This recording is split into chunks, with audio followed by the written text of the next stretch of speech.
Нәбә сүресі. Рахман, әрі аса рахымды Алланың атымен бастаймын. Олар өзара не жайлы сұрасуда, нені әңгіме қылуда? Әлбетте, әлгі аса маңызды хабар жайлы сұрасуда. Олар өзара қарама-қайшылықта, яғни әлгі хабарды қалай жоққа шығарамыз, теріске шығарғанда қандай дәлелге сүйенеміз деп өзара келісімге келе алмауда. Жоқ, мәселе олардың ойлағанында емес. Олар әлгі хабардың хақ екенін әлі-ақ білетін болады. Жоқ, мәселе олардың ойлағанында емес. Олар әлгі хабардың хақ екенін әлі-ақ білетін болады. Біз жер бетін бесік қылмадық па?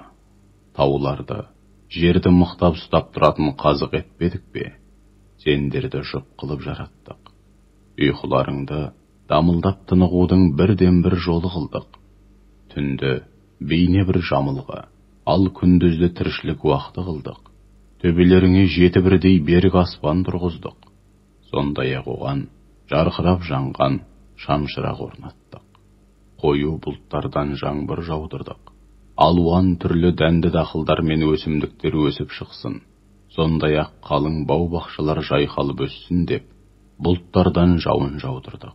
Шүбәсіз кесімді үкім және айыру күні, дүниеде кім не ексе соны ору үшін белгіленген кесімді күн. Сол күні сур үрленеді де, лек-лек болып Алланың алдына келесіңдер. Періштелердің жерге түсу үшін аспан айқара ашылған сансыз қақпаларға айналады. Таулар көшіріліп, сағымға айналады. Ал жаһаннам болса, өзіне түсетіндерді қарауылдап, тағатсыздана күтумен болады. Ол шектен шыққан азғындардың түптің түбінде барып паналайтын жері, олар онда ғасырлар бойы қалады. Олар онда жанға жайлы салқындықты да, шөл қандырар сусынды да тата алмайды. Тататындары тек қайнаған су мен ірің ғана. Олар істеген істерінің лайықты қарымтасы ретінде сондай жазаға тартылады. Өйткені олар күндердің күнінде жауапқа тартыламыз-ау деп ойламайтын, әрі сенбейтін еді. Өздеріне түсірілген һәм оқылған аяттарымыз бен болмыстағы айқын дәлелдерімізді қасарысып жоққа шығаратын еді. Алайда біз олардың істерінің бәрін жіпке тізіп, кітапқа жазып қойдық. Ендеше істеріңнің жемісін татыңдар.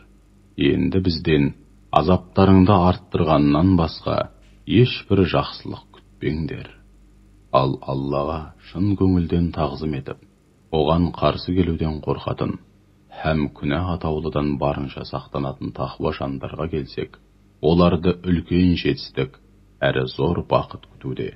Олар үшін бау-бақшалар мен жүзім бақтары, қос анары толықсыған, түйедей құрдас, хор қыздары, ғаламат сусындарға толы қадақтар, кеселер бар. Олар онда бос сөзде, жалған сөзді естімейді.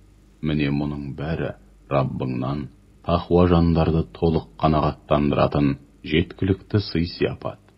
Осынау сый-сияпат күллі аспан әлемі мен жердің және екеуінің арасындағы жаратылыс атаулының Раббысынан, Рахманнан.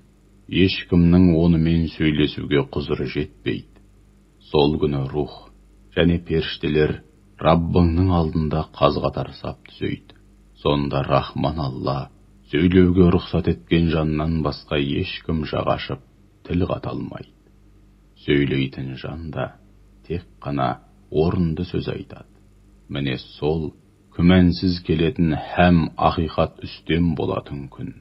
Ендеше бұдан былай қалаған жан Раббысына тура қайтатын жолды ұстайды. Анығында біз азаптың жақын екенін айтып, сендерді алдын ала сақтандырып, ескерттік.